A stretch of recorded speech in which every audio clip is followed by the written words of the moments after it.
A generalist has a general wish to bandit with reckless abandon.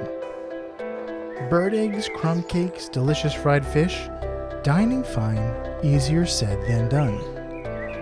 A cunning mind will help raccoons find the dishes that delight their fancy. A challenging problem is no great bind in their life, death, and taxonomy.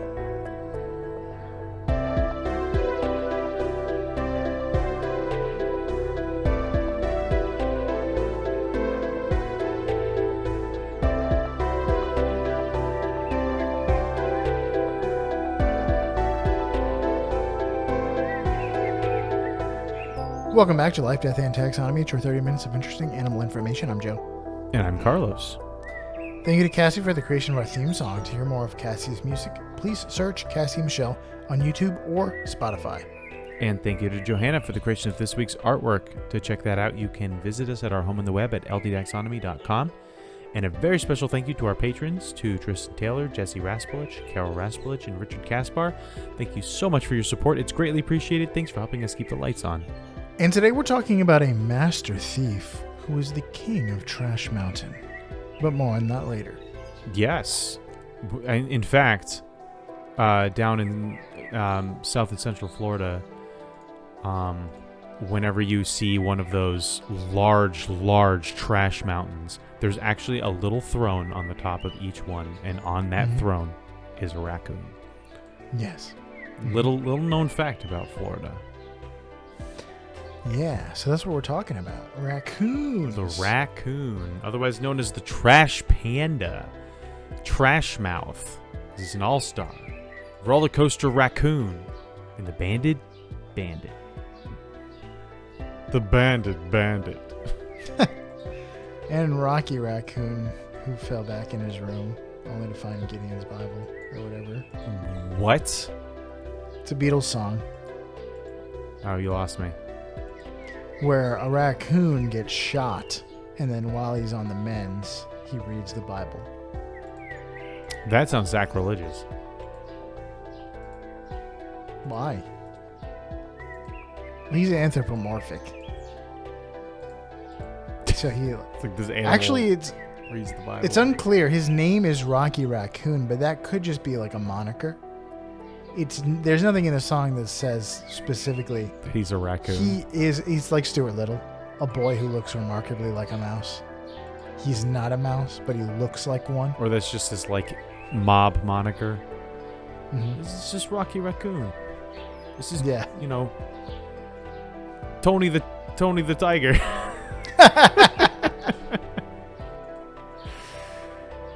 So yep. So let's taxonomize this. Raccoons are weird. I'd be surprised if anyone could really, off the cuff, taxonomize raccoon. It's like, what is it? A cat? What is it? A giant, badger rat or something like that? It's none of those things. It's in the kingdom you know, love, and are in, though, and that kingdom is Animalia. The phylum is Chordata. The class is Mammalia. The order is Carnivora. I did know that one. Because if it's a mammal, then it's allowed to be a carnivore. Mm-hmm. If you're a reptile and you eat meat, not a carnivore. Get out of my sight. You're something else. You're a carnivore, but you're not in carnivora. You're not in the covenant carnivore family. Speaking of families, this one is Procyonidae or Procyonidae, which is lemurs, some lemurs, ringtail lemurs, like the kinkajou. Is it the coati or whatever? Coati. The coati. And the olingo. So a lot of lemur and cat-like animals from South America that you may not have heard of. Although I have heard of a kinkajou. I had a coworker that owned one and brought it into work. So I have pet a kinkajou before. I think its name was Molly. The genus is Procyon or Procyon, and the species is Lotor. So Procyon Lotor. Interesting. So not feliformes. It's not even close to a cat, and not close to a rat. None of those things. It's much more closely related to New World lemurs. Very funny.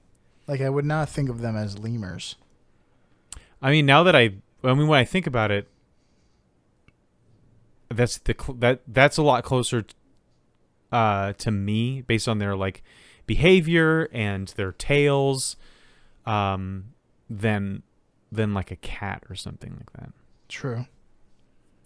Because they're very dexterous. And they climb a lot of things. Not that cats don't climb, but they climb more like lemurs than they do like cats. But that brings, since we're in the business of naming things, that brings us to my favorite part of the show, critter groups. The part of the show where I ask you, Joe, a question, and that question is the same every time. What is the name of a group of this animal, or what is the term of entry, or what is the collective noun?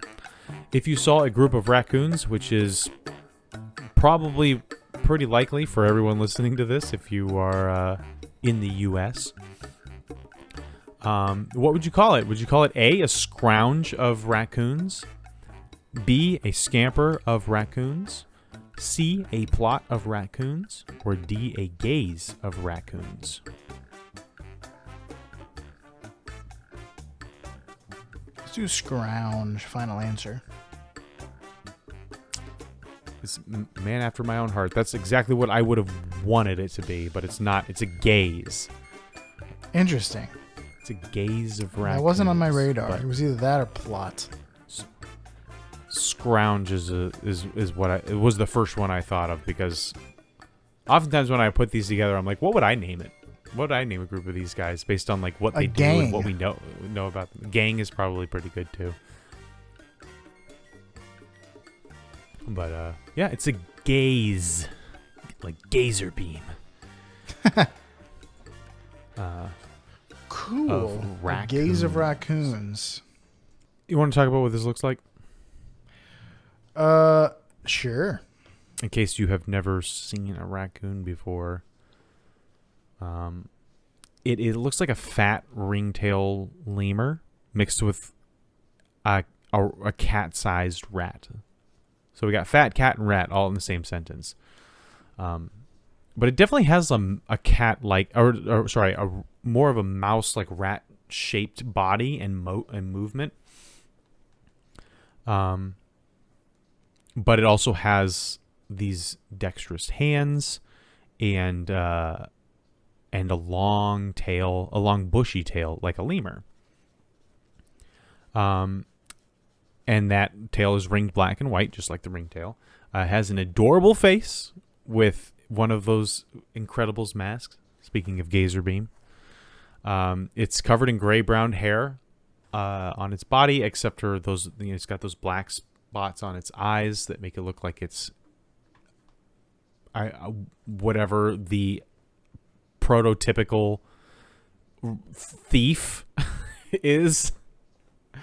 I started thinking about like why these guys are associated with thieves and stuff like that, and I'm just picturing like that 18th or like that turn of the century cartoon of a burglar wearing just the mask over the eyes and like maybe a black popper cap and then just black and white stripes on his chest, like the Hamburglar. Like the Hamburglar. It's like that's the uniform of someone who steals things. And the raccoon just fits right into that stereotype. They have a mousy face with long snout and whiskers that come out on either side, rounded ears, and like I said, they got those small people hands. We've actually mentioned this a long time ago. The raccoons have little people hands. Which they use to great effect. And I said they don't have opposable thumbs though. They're not that people. They're not. Yeah, super people. They just got like little dexterous fingers. Yeah, and it makes them even more adorable sometimes. And that's all I got in the description, but I did say it was like a cat-sized rat, so is it as big as a cat? Well, let's find out. Welcome to the Beloved Measure Up segment, the official listener's favorite part of the show, the part of the show when we present the animal size and dimensions in relatable terms through a quiz that's fun for the whole family. It's also part of the show that's introduced by you when you send an audio of yourself saying, singing, or chittering. Chittering works for a raccoon. Mm-hmm. The words measure up into ldtaxonomy@gmail.com. We don't have a new measure up intro this week. It's been a while. So let's see if we can find a raccoon to introduce the show for us. Without further ado, the listener's favorite part of the show.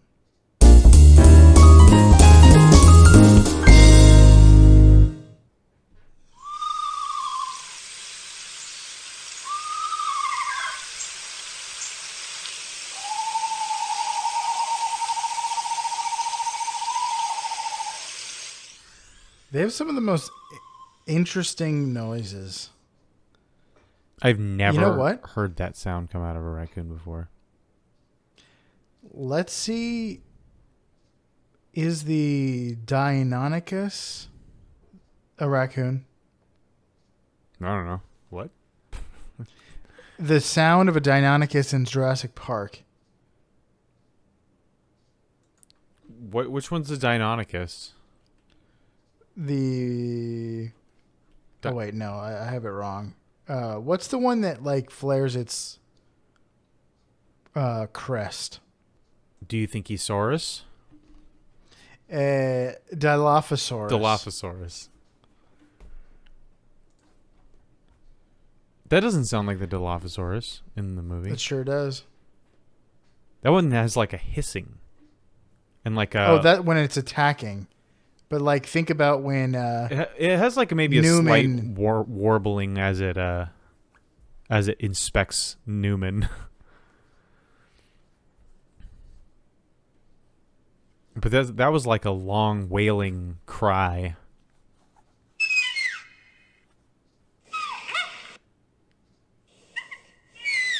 Yeah, little chirps. There you that go. one right there. They just put a big hodgepodge of animal sounds together to make the dinosaur noises in that movie. Man, I want to watch that movie again. It's been a while. But yeah. Yeah, I don't find anything definitive. Our house is our front yard is now playing host to 4 stray cats that hate each other. So we get to hear all kinds of interesting sounds these days. Yeah, cats make some weird sounds. But let's talk about body length. They're 40 to 70 centimeters or 16 to 28 inches. So how many colibri pistols go into the length of the average raccoon? Oh, you did say you were going to do something with guns this time.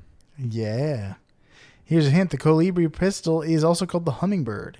It was made by an Austrian watchmaker named Franz Fanny, Pfanni. Oh, no. Fannel, Pfannl. Do you like consonants together with no vowels?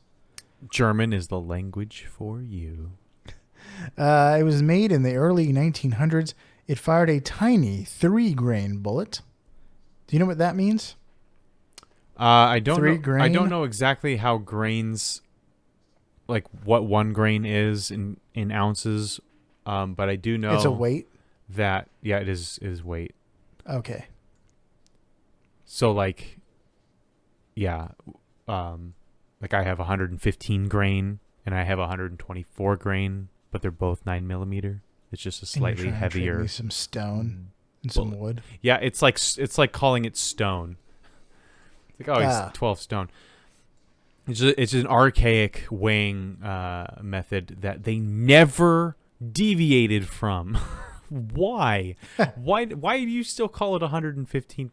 Just call it like whatever point 2 ounces or whatever it ends up being. Like it's a. Anyway, they're already calling it like it's already a certain number of inches or for the diameter, and they just don't want too many decimals. 1 ounce is 437 grain. All right, so an ounce is huge. Yeah, we've already established that ounce is the largest unit of measurement you could possibly have. And it is kind of insane for us to still have our smallest unit of weight measurement be as large as an ounce. So we should use grain. That is kind of the standard for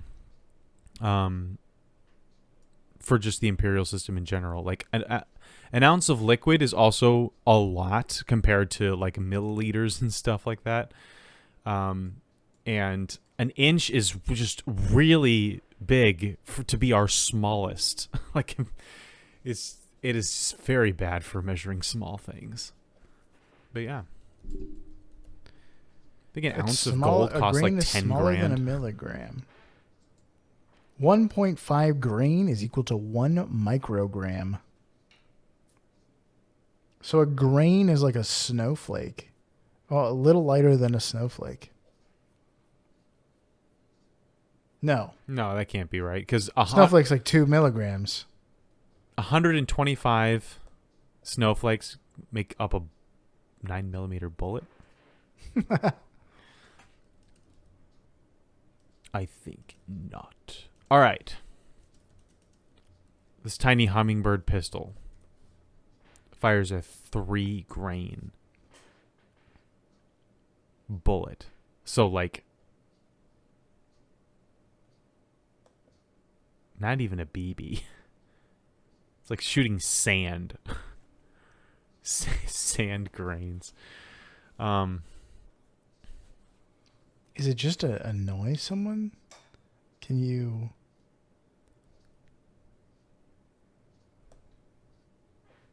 How would that be effective? Maybe it's just for a novelty.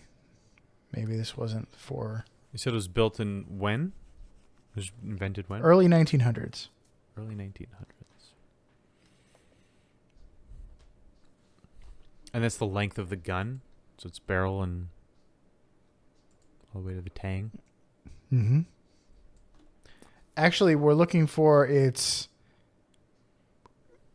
centerfire cartridge length. Oh, so the cartridge. I think that's the length of the barrel, because like a cartridge. No, a cartridge is the round in its entirety.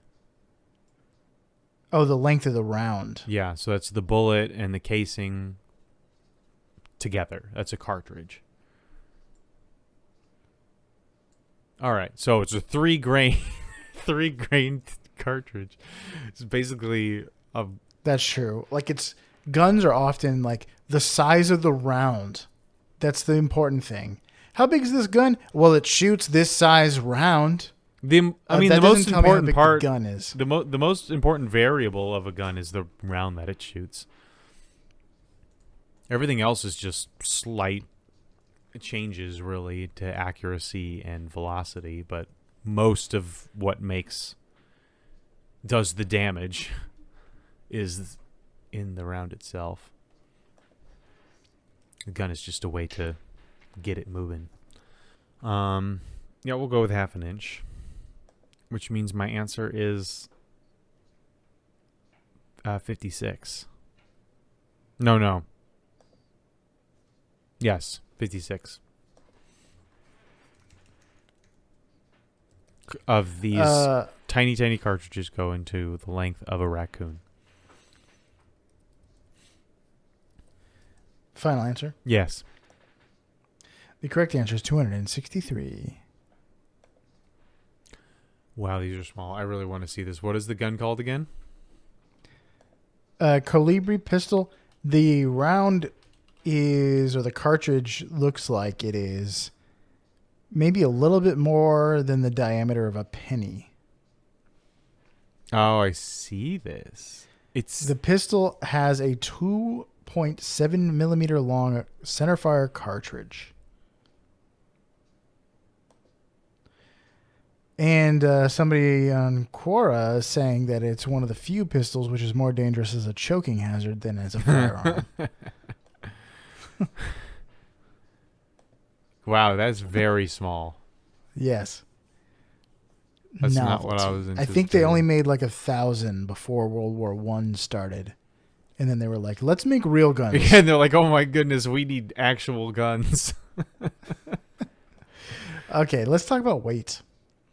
They're between 5 and 12 kilograms or 11 and 26 pounds. Those are the averages. They can get bigger as the farther you go north. Because of what is that rule you said? Where things in the cold weather get bigger. Oh, I just said that about bald eagle eggs, that they get bigger the more north you go, but it's not like if you're holding you can't just hold a small raccoon in the south and walk north and it grows bigger like the One Ring. Oh no, it doesn't grow bigger, but the thing where like animals can grow bigger in northern Polar cold climes. gigantism. That sounds like It's a real like thing. somebody's. It's a person's law. The name of a person's law, and it's like a raccoon in South Florida. The smallest raccoons are in South Florida, actually, and the largest ones are up north. Because we talked about this, where like, Bergman's you rule. can lose. Yeah, where you can. It's easier to like get rid of heat when you're small, and it's easier to like keep your heat when you're big. Yeah, but there's less food the more north you go, which means you very have true. you have a lot to eat in order to you have to do a lot of work in order to maintain that bigness. But there's a lot of in the spring. There's a boom a lot of the time in northern climates. So you're looking for 26 pounds. How many raccoons would an Irish wolfhound have to catch its weight in raccoons? Ooh. Here's a hint. The Irish Wolfhound is a breed of sighthound that is, and it first emerged in the late 1800s. They are an attempt to recreate the extinct wolfhounds that were once common in Ireland, and you might see in old paintings. I do remember when we were doing the dog episode that the Irish Wolfhound is one of the biggest dogs available commercially. It's one of the biggest dog breeds there is, at least in terms of withers height. That would make a good show, Withering Heights, but it's just about measuring dogs. Mm-hmm. So I imagine they probably weigh 150 pounds. That's a big dog. Maybe more than that. We'll go 180. 180 pounds. Divided by 26. And that brings us to, we'll say 7. 7, you'd have to eat 7 raccoons. Final answer. Yep. The correct answer is 5.7 raccoons. Oh, The Irish Wolfhound can be up to 150 pounds. I did have a right answer, didn't I? You were so close. They look like fun guys to have around. Irish Wolfhounds? As long as you have a big enough estate. Big, fluffy. Step 1, acquire large estate. Step 2, acquire Irish Wolfhound friend. Have a walking carpet. Step 3, in your profit. A scruffy looking Nerf herder. Who's scruffy looking? I think it was Han Solo. Was scruffy looking. I know. That's what he says. Even though his best friend is clearly the scruffy one.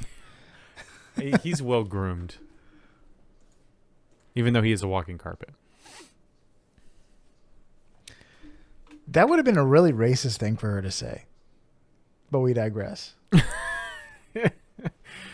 Because that's an intelligent species that you know of. You know about them. It's not like a novelty to you. Yeah, that's why after that, Han was like, look at this racist. No reward is worth this.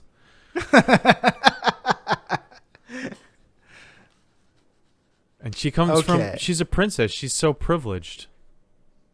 She has continental breakfast for hair. That's all I got for that. Do you have any fast facts before we get into the major fact? I sure do. All right. There's a ton of things you could talk about. Yeah, I'll keep it short since we're running low on time, and I'm sure that the major fact is going to be just the majorist.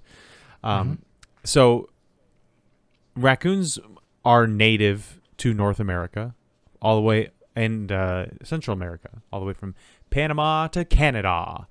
But it has been introduced to Germany, Russia, Eastern Europe, and even Japan.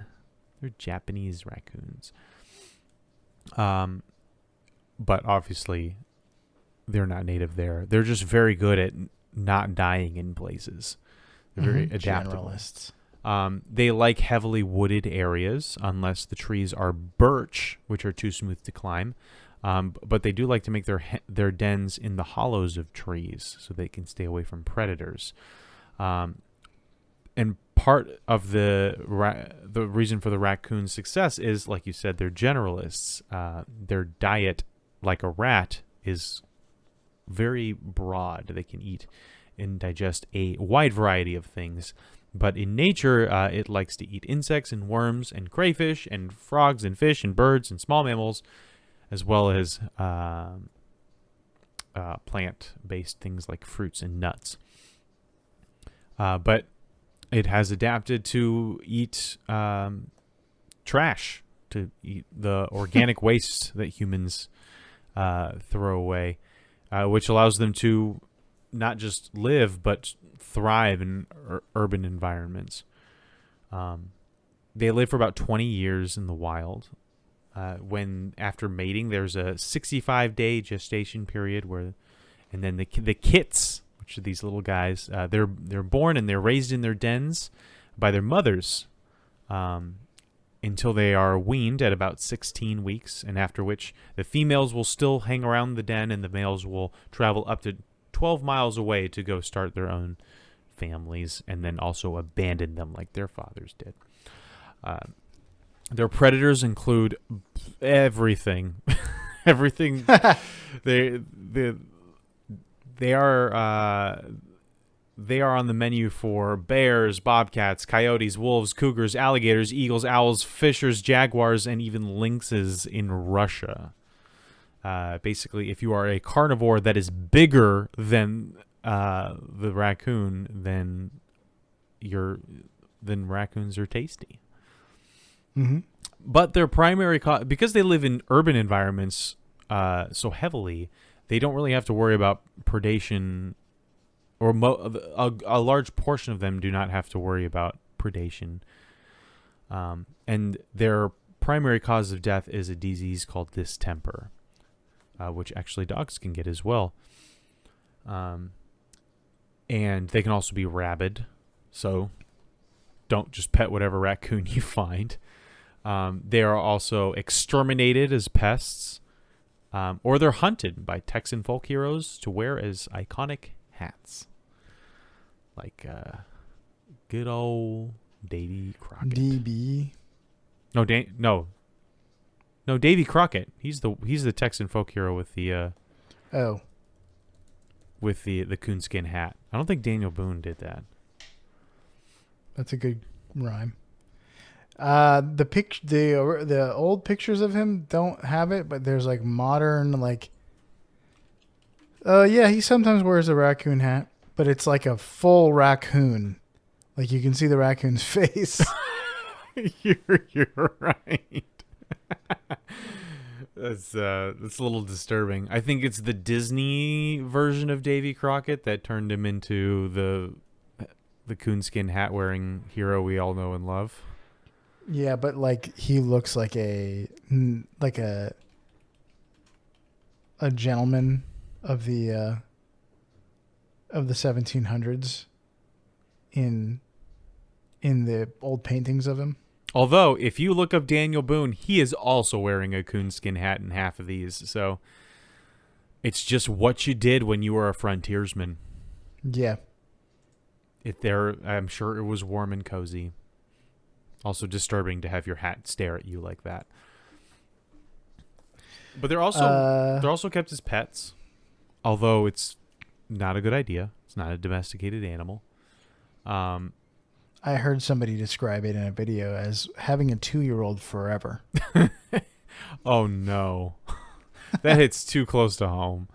You try to get it to eat, but it liked mac and cheese yesterday. The same mac and cheese is what we're having today. And why don't you like it? Anywho. No, I don't have any personal experience with that. Calvin Coolidge, U.S. president, famously kept a pet raccoon that he named Rebecca. Giving animals just regular people names is always funny to me. It is funny. Like, this is my bearded dragon. His name is Terrence. Yeah. Terrence Howard, War Machine. And that's all I got. Okay, I'm calling this major fact the wily bandits. Raccoons are extremely intelligent, but animal intelligence can only be estimated with tests like the SAT and by looking at their brains. So take everything with a grain of salt, because cognitive adaptations are often based on specific needs in an animal's environment, which makes it difficult to estimate. For instance, chimpanzees are way better at memory matching games than humans are. So like if you know the kinds of games where like you see all like a grid and there's like pairs of stuff mixed up. See the grid, goes away. They know exactly where it is. They see the grid for like a fraction of a nanosecond, and then they point out the matches in like another second. Like for some reason they are so good at memory matching games, but that doesn't mean they are generally smarter than humans. They're just better at us at that one cognitive ability for some reason. So that being said, raccoons are said to be smarter than cats, and some estimations put them just below monkeys in intelligence, which makes a little bit more sense now that they're kin with lemurs, although they are not kin with monkeys. Right. Monkeys and lemurs are different, but they have similar lifestyle choices. Except Zabu. Zabu's basically a monkey. Because they are so smart, they were once used as ideal lab candidates, but it turns out they were too smart for that. They would often break out of enclosures and hide in vents. When researchers would try to get them back, they would become aggressive. So that's not ideal. You want something that's smart enough to do your experiments, but not smart enough that they're impossible to keep. Not smart enough that it tricks you out of your business. Yeah. And they also like kind of like a Tears of the Kingdom shrine solve the puzzle in ways that the developers of the puzzle did not intend for. So that's not great for experiments either. So in addition to being intelligent, they're also curious and persistent, which helps them fly through intelligence puzzles that are thrown at them.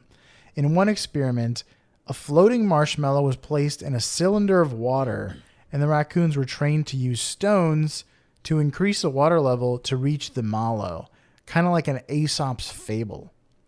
So raccoons would also steal and hide the stones for some reason in their in the sand and in their dens, and so that was annoying for the researchers. Stones equal marshmallows, so if you can save up some stones, you can cash them in later for some serious mellows. So they were also given objects of differing weights and buoyancies to determine whether the heavier, denser objects were better for the task, to see if they could tell the difference between buoyancy and weight and how it affects water. But they solved the problem in an unexpected way. One of them got on top of the cylinder and rocked their body weight until the whole thing toppled over. So that solves that problem. Mm-hmm. Trash can style. Yeah. So another used the buoyant rubber ball, the wrong choice for like displacing the most water. But they used the buoyant rubber ball to push down on the water to create waves that splash the marshmallow up within reach. They're like, So, I'm not like, interested in playing your dumb little games, human. I'm interested in I'm that interested marshmallow in- and only I'm that interested in marshmallow. gelatinous sugar. Thank you very much. Yes. Yeah. So like, we don't know if they understand buoyancy, but they do know what marshmallow is, and they know how to get it. They are good problem solvers. Yeah, and they're creative problem solvers. So raccoons are often called bandits because of their little eye masks, but they're actually real bank robbers. In 2020, a bank in Redwood City, California was burgled. They're not robbers, technically. They didn't use firearms or weapons or threats. They used burglary. It was burgled by 2 raccoons that broke into the air ducts on the roof. However, they weren't in it for the money. Instead, they preferred to loot the almond cookies in the break room.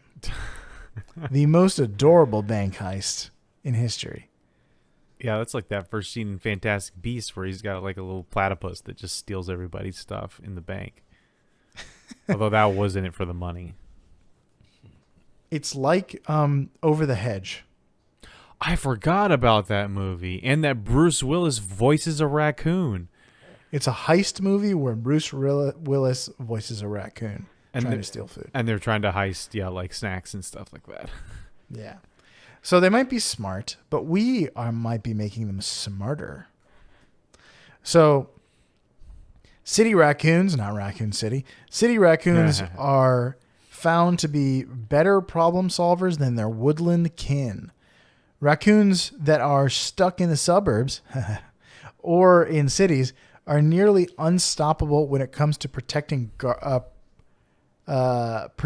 garbage cans and other urban objects of interest. This is because raccoons have neophilia. They are in love with new stuff. Yeah, the love of new things. Where other animals treat new things as potentially dangerous and hazardous and give them a wide berth, raccoons are naturally curious about new things. And they will relentlessly investigate them. So in an urban environment, there are a ton of new things that are foreign to a woodland creature. When something is new and it's in between them and something they want, like your donuts that you threw out half of, they will work at it until they figure it out. Trash cans that are protected by a bungee cord or even built-in locks are only a temporary setback to these trash babies. When city raccoons were tested against their Briarville cousin, city raccoons are consistently better at solving puzzles. So, because we're giving them new stuff to look at, they're figuring stuff out and getting smarter. They have street smarts. One raccoon even hitched a ride on a trash truck, and legend has it he's made it to trash heaven, where he lives in peace to this day. Or he's trash king. Yeah, he became king of the trash hill. He became the monarch of Monarch Hill. Right there across the street from Butterfly Garden, where all the monarch butterflies are. So yeah, there's a ton of different stories about them like being super smart. And like there's videos where people keep them as pets. They might be a candidate for animals that use tools. There's one that in Florida that has built a relationship with a woman that feeds it. I don't know if it was domesticated or if it just like comes to the back door, but it uses a seashell to knock on the door. That's so cute. Yeah, it is. And you could argue that like using stones to raise the water level is a tool use. But yeah, they're candidates for tool use. Um, It's kind of sad that if you gave me the task of acquiring um a marshmallow that was suspended in water but out of reach, the idea of throwing rocks in there to raise the water level would not be the first thing I thought of. Right. I'd be like cramming my hand in there trying to get to it like a doofus while this hyper intelligent raccoon is reminded of water displacement and buoyancy. I'm sure. Well, they had to train them to do that, Yeah, I but guess. they also tried to reach down there with their little hands, and they did what I would do: tip it over. So I'm imagining in this scenario that it's just locked in there. It's like almost like a hole in the ground, and there's a marshmallow suspended in water down that like pipe. You can't get your hand in there, so the only way to get there is to give up and walk away. That's what I would do. It's just a marshmallow, right? well, they weren't when God made them. He forgot to put in the quit, which is not a good phrase because God doesn't forget stuff. But it is funny because it's true. They got no quit. Is that the newfangled thing the youngins are saying these days? I got It's no not quit. newfangled. It's old fangled, but it's something that the old didn't say. Using quit as a noun, as a resource. You've never heard? It's like a southern like country phrase. I have heard I God can't. made that boy forgot to put in the quit. Oh, I've never heard that before. I've heard I can't quit you or something like that. But That's not. We don't talk about that. what is that? Is that something? That's. Oh boy, it's from Brokeback Mountain. Is it really? Yeah. All right. Well, okay. I've definitely heard it in other contexts, but it must come from that. Like, Yeah, I think it's a famous line from that movie. I thought it was because this analogy of love being a drug, and like you're addicted to somebody. Could be. and then I'm you pretty can't sure quit that's the case. That's probably what happens in the movie, but okay. Moving on. But that's all I got. All right. Well, that's the raccoon. There's a very, very, very cute video of one where he's given some cotton candy, and I forgot to mention this, that raccoons have a behavior called dousing, where they will clean their food. They'll go over to water and rinse their food off before they eat it. Except for they don't actually wash the food. Are you going to talk about that? Is that what you're about to say? No, I was about to say that they would try to douse their cotton candy, which would immediately dissolve in the water, and they would be so confused and frustrated that this thing that they tried to wash is now gone. So they do the dowsing, but it is not to wash the food, because why would a woodland creature wash its food? The one and only besides humans, they're doing that because something else we didn't talk about.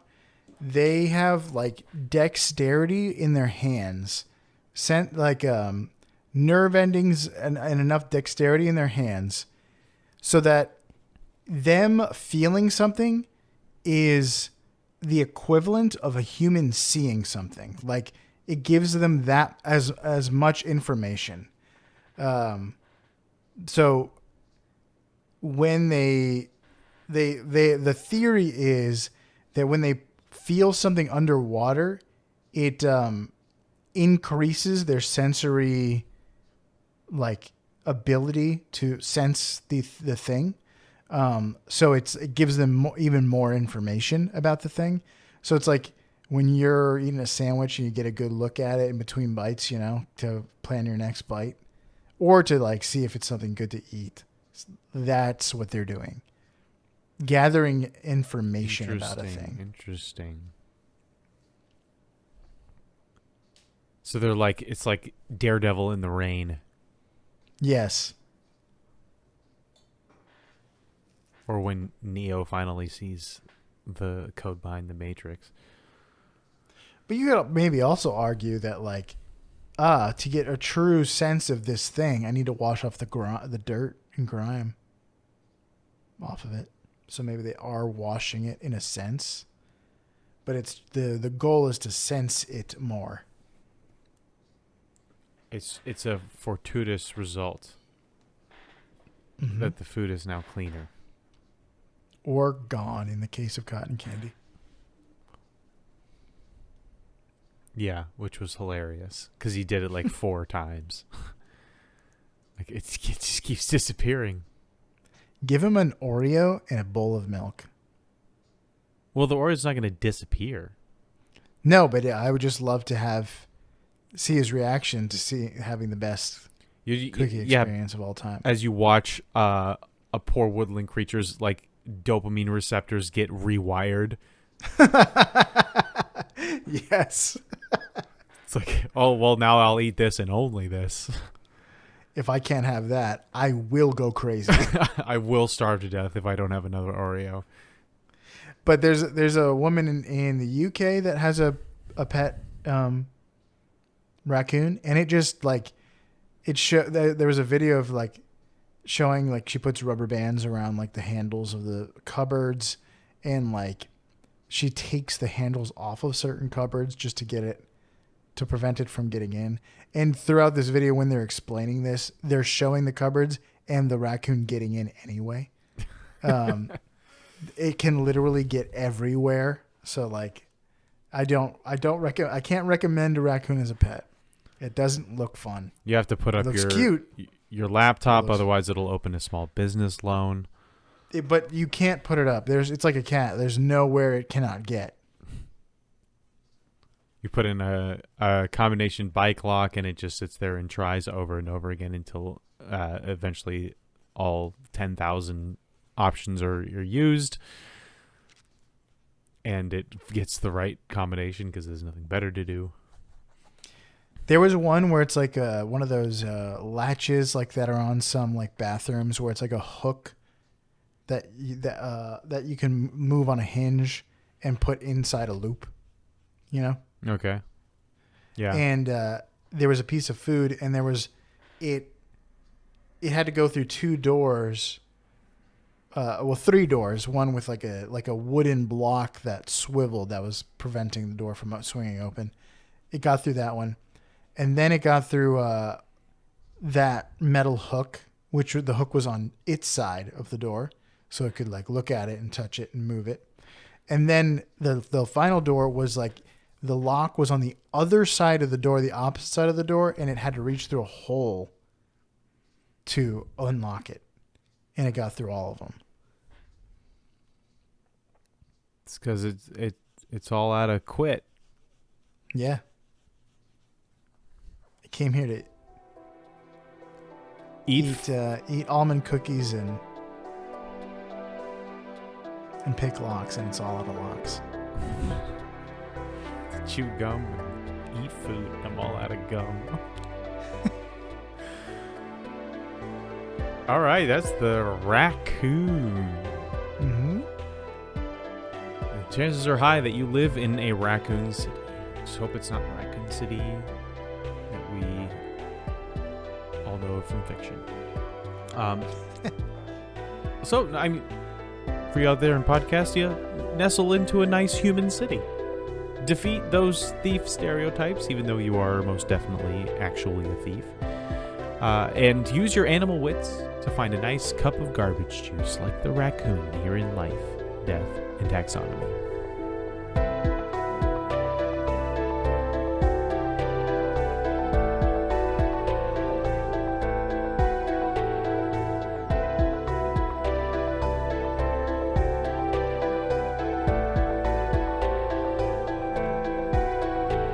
Hey Taxonomy Titans, I just want to remind you that we now have a Patreon. Patrons can see full video episodes and get shoutouts on the show.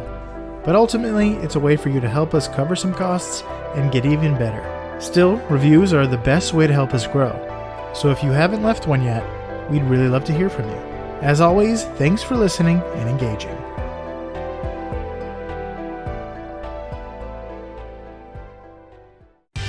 Life, Death, and Taxonomy is my favorite in the world podcast. Garbage juice. Nice hot cup of garbage juice is what I should have said. Oof. Trash sweat. Mmm.